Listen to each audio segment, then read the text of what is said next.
She pulled a pad forward and picked up a pencil. "All right, Jim. How many trains do you wish me to run on the San Sebastian line?" "Huh?"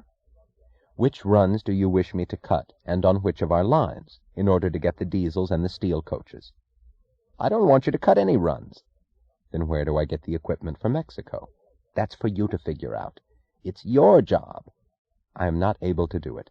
You will have to decide." "That's your usual rotten trick, switching the responsibility to me." "I'm waiting for orders, Jim." "I'm not going to let you trap me like that." She dropped the pencil. "Then the San Sebastian schedule will remain as it is." "Just wait till the board meeting next month. I'll demand a decision once and for all on how far the operating department is to be permitted to exceed its authority. You're going to have to answer for this." "I'll answer for it." She was back at her work before the door had closed on James Taggart. When she finished, pushed the papers aside and glanced up, the sky was black beyond the window, and the city had become a glowing spread of lighted glass without masonry. She rose reluctantly. She resented the small defeat of being tired, but she knew that she was tonight. The outer office was dark and empty. Her staff had gone. Only Eddie Willers was still there at his desk in his glass-partitioned enclosure that looked like a cube of light in a corner of the large room. She waved to him on her way out. She did not take the elevator to the lobby of the building, but to the concourse of the Taggart terminal. She liked to walk through it on her way home. She had always felt that the concourse looked like a temple. Glancing up at the distant ceiling, she saw dim vaults, supported by giant granite columns, and the tops of vast windows glazed by darkness. The vaulting held the solemn peace of a cathedral, spread in protection high above the rushing activity of men.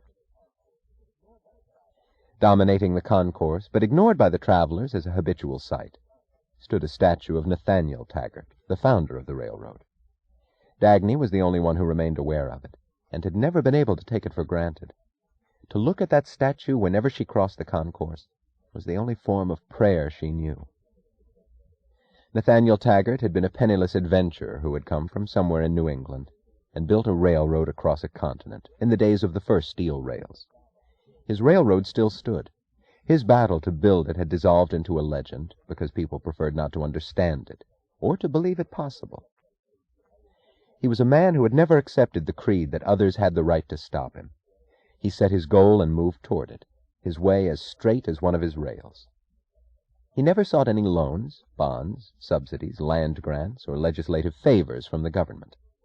He obtained money from the men who owned it, going from door to door, from the mahogany doors of bankers to the clapboard doors of lonely farmhouses. He never talked about the public good. He merely told people that they would make big profits on his railroad. He told them why he expected the profits, and he gave his reasons. He had good reasons. Through all the generations that followed, Taggart Transcontinental was one of the few railroads that never went bankrupt, and the only one whose controlling stock remained in the hands of the founder's descendants. In his lifetime, the name Nat Taggart was not famous, but notorious. It was repeated not in homage, but in resentful curiosity, and if anyone admired him, it was as one admires a successful bandit. Yet no penny of his wealth had been obtained by force or fraud. He was guilty of nothing, except that he earned his own fortune, and never forgot that it was his. Many stories were whispered about him. It was said that in the wilderness of the Middle West he murdered a state legislature who attempted to revoke a charter granted to him, to revoke it when his rail was laid halfway across the state. Some legislators had planned to make a fortune on Taggart stock by selling it short. Nat Taggart was indicted for the murder, but the charge could never be proved. He had no trouble with legislators from then on.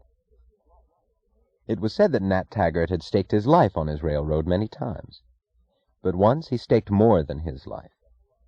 Desperate for funds, with the construction of the line suspended, he threw down 3 flights of stairs, a distinguished gentleman who offered him a loan from the government. Then he pledged his wife as security for a loan from a millionaire who hated him and admired her beauty. He repaid the loan on time and did not have to surrender his pledge. The deal had been made with his wife's consent. She was a great beauty from the noblest family of a southern state, and she had been disinherited by her family because she eloped with Nat Taggart when he was only a ragged young adventurer. Dagny regretted at times that Nat Taggart was her ancestor. What she felt for him did not belong in the category of unchosen family affections. She did not want her feeling to be the thing one was supposed to owe an uncle or a grandfather. She was incapable of love for any object, not of her own choice, and she resented anyone's demand for it. But had it been possible to choose an ancestor, she would have chosen Nat Taggart, in voluntary homage and with all of her gratitude.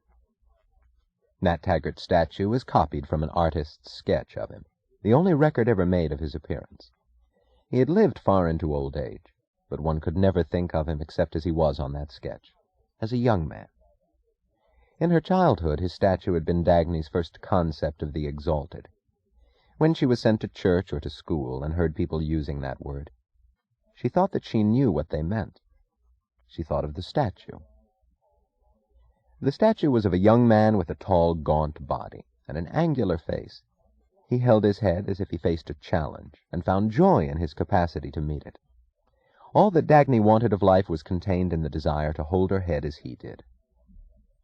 Tonight she looked at the statue when she walked across the concourse. It was a moment's rest. It was as if a burden she could not name were lightened, and as if a faint current of air were touching her forehead. In a corner of the concourse by the main entrance there was a small newsstand.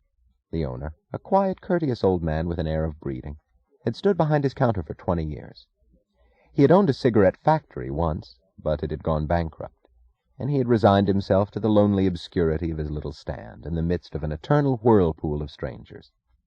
He had no family or friends left alive. He had a hobby which was his only pleasure.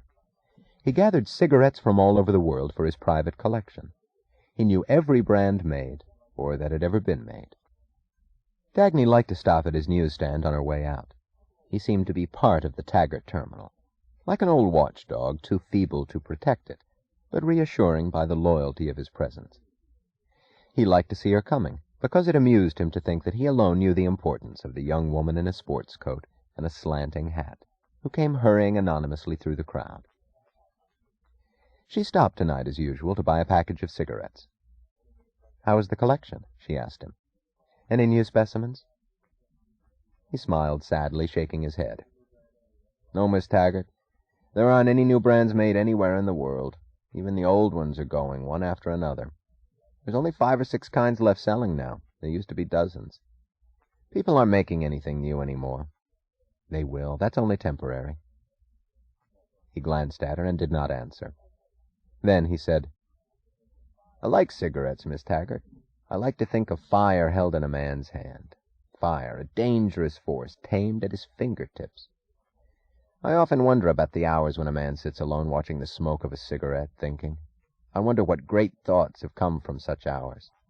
When a man thinks, there is a spot of fire alive in his mind, and it is proper that he should have the burning point of a cigarette as his one expression." "Do they ever think?" she asked involuntarily, and stopped. The question was her one personal torture, and she did not want to discuss it. The old man looked as if he had noticed the sudden stop and understood it. But he did not start discussing it. He said instead, "I don't like the thing that's happening to people, Miss Taggart." "What?"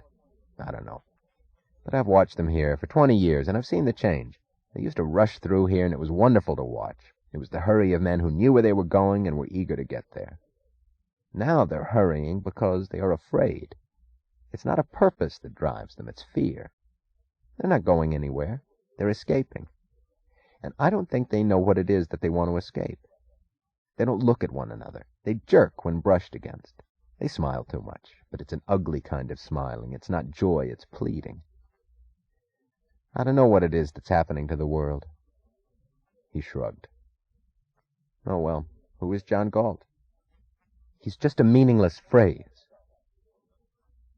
She was startled by the sharpness of her own voice, and she added in apology, "I don't like that empty piece of slang. What does it mean? Where did it come from?" "Nobody knows," he answered slowly. "Why do people keep saying it?" "Nobody seems able to explain just what it stands for. yet they all use it as if they knew the meaning. "Why does it disturb you?" he asked. "I don't like what they seem to mean when they say it." "I don't either, Miss Taggart.